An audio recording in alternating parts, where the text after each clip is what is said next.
Welcome back to another episode of Into the Depths of Mystery. Today's terrifying experience comes from my friend, Gaby. So turn off the lights, get comfortable, and let's descend together into the haunting mystery of the Dybbuk box. A few years ago, me and my husband received a generous gift from our parents. Both of us were passionate about farming, so we decided to invest it in a piece of land, somewhere peaceful, open, and far from the noise of the city. After months of driving through back roads, meeting agents, and walking through fields that never felt quite right, we finally stumbled upon a 10-acre property deep in the countryside. It was secluded, but the price was unbelievable. The deal was so good that we signed the papers without a second thought. On that 10-acre property stood an old, nearly collapsed house. Our plan from the very beginning was to demolish the building. Once the land was officially ours, the place was ancient, and it was clear that a Jewish family had once lived there. The decor, symbols, and architectural details all hinted at their presence. During the demolition process, we discovered a wooden box hidden in the basement. It was unlike anything we had seen before, beautifully crafted, covered in Hebrew inscriptions and intricate designs, and remarkably well preserved despite the age of the house.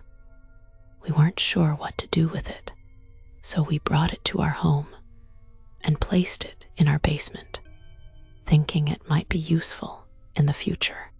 And from that very moment, life began to change. The first incident happened the same day we brought the box home. The basement light, which was perfectly fine minutes earlier, all of a sudden refused to turn on. The bulb had fused when we replaced it. It fused again. No matter how many times we tried, the light never worked again. Even an electrician came to check it. But while inspecting the wiring, he mysteriously fell off his ladder and fractured his right leg. After this, things only got worse. After that day, we began hearing footsteps wandering through the house at night, sometimes hurried, sometimes dragging, but always disturbingly deliberate. Then came the night that still makes my blood run cold. I woke up to find a tall, shadowy figure standing beside our bed. I immediately shook my husband awake, and he saw it too. The moment he turned on the light, the figure vanished. But before we could even process what happened, we heard a loud crash from the kitchen.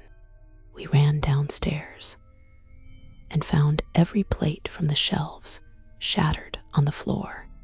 There was no explanation for how it happened. The other day, I was alone at home, cleaning the ground floor. Everything was quiet, just the usual sounds of the house. Suddenly, I heard water running, like someone was taking a shower upstairs. At first, I thought maybe I'd left a tap open, but the sound was unmistakable. Someone was definitely in the washroom. I slowly went upstairs to check, but the moment I reached the bathroom, the shower was off and the room was empty. No one was there, but there were wet footprints. It was clear and fresh, leading from the shower, across the floor, and straight into the bedroom. They stopped right in front of the mirror, as if someone had stood there, staring at themselves. I froze. My whole body went cold. I grabbed my phone and called my husband immediately. He rushed home, checked every corner of the house, but found nothing. No intruder, no explanation. One day, one of my close friends, Catherine, came to visit us. She parked her car outside, and just before she stepped into our house, a large branch suddenly fell from the tree beside our home, out of nowhere. There was no wind, no warning, nothing. It crashed straight onto her car and damaged it badly. Later that day, Catherine went upstairs to rest in the guest room. Meanwhile, my husband and I were sitting in the living room downstairs, still talking about the strange incident with her car. Suddenly, we heard Catherine screaming from upstairs. We rushed up and pushed open the guest room door, and what we saw made our blood run cold.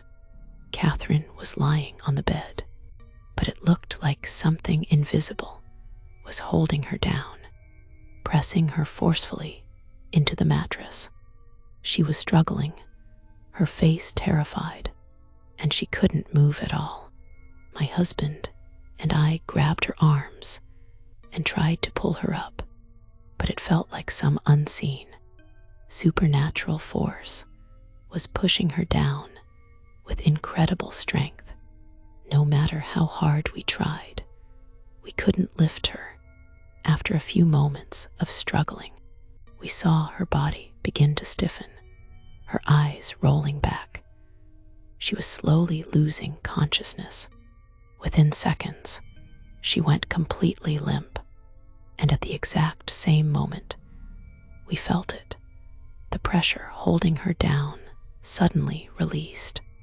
We called her name over and over, but she didn't respond.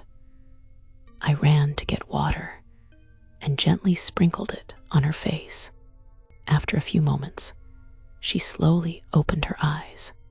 When she woke up, she said her whole body hurt and she can't move. That's when I noticed something that made my heart sink. A set of 5 finger-shaped marks on her neck, like someone had gripped her hard. We checked her arms and legs and found bruises all over her body, as if she had been attacked. We didn't waste another second. We immediately decided to take her to the nearest hospital. That was the moment we knew for certain that something was terribly wrong in our house. If we didn't act soon, things could spiral completely out of control. We had lived in that home for over 10 years, and nothing like this had ever happened before. We couldn't understand why suddenly, after a decade, all these terrifying events were happening. So we sat down and went through every single change that had happened in the house recently. That's when it hit us. The wooden box we had brought home from the new property. We retraced everything from the day we found that box, and I realized something chilling. Every strange incident started after we brought that box home. The timeline matched perfectly. At that point, we were almost convinced that the box was the cause of everything we were experiencing. We had to know what was inside, so we decided to open it. Inside the box, we found several disturbing items. A small bottle filled with a dark, thick liquid. It looked disturbingly like blood. A tiny white cloth bag tied with 3 different colored stones. A piece of paper covered in writing. It was in Hebrew words, which we couldn't understand. A small handmade doll made of woolen cloth, pierced all over with iron nails. And the most unsettling item was a small knife, its handle tightly wrapped with with long strands of hair that looked frighteningly human. The tip of the blade was stained with what looked like dried blood. The moment we saw these things, we knew this box was the source of everything happening in our home. We wanted to know what it is, so started to search online and came across countless stories about something called a Dybbuk. And shockingly, many of those experiences were almost identical to ours. The wooden box matched the descriptions perfectly. We were desperate for help. We reached out to several Jewish synagogues to find someone who could tell us what to do. Eventually, we spoke to a Jewish priest, and he agreed to come to our home. A few days later, he visited the house. The moment he examined the box, he confirmed our worst fear, that it was a Dybbuk box, and everything we had been experiencing was the aftermath of bringing this Dybbuk into our home.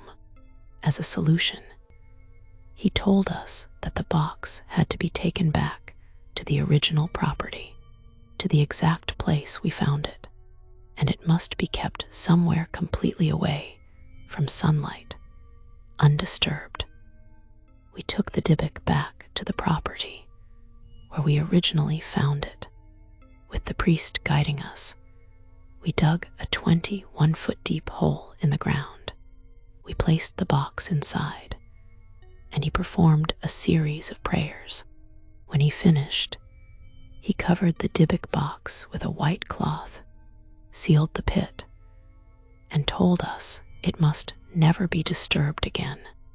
After that day, everything in our house slowly returned to normal. The strange noises stopped. The shadows disappeared. For the first time in months, we finally slept without fear. But there was one thing the priest told me that still haunts me. He warned that under no circumstances should anyone ever remove that Dybbuk from where it's buried. If someone does, whether intentionally or by accident, the same horrors that happened to our family will happen to them.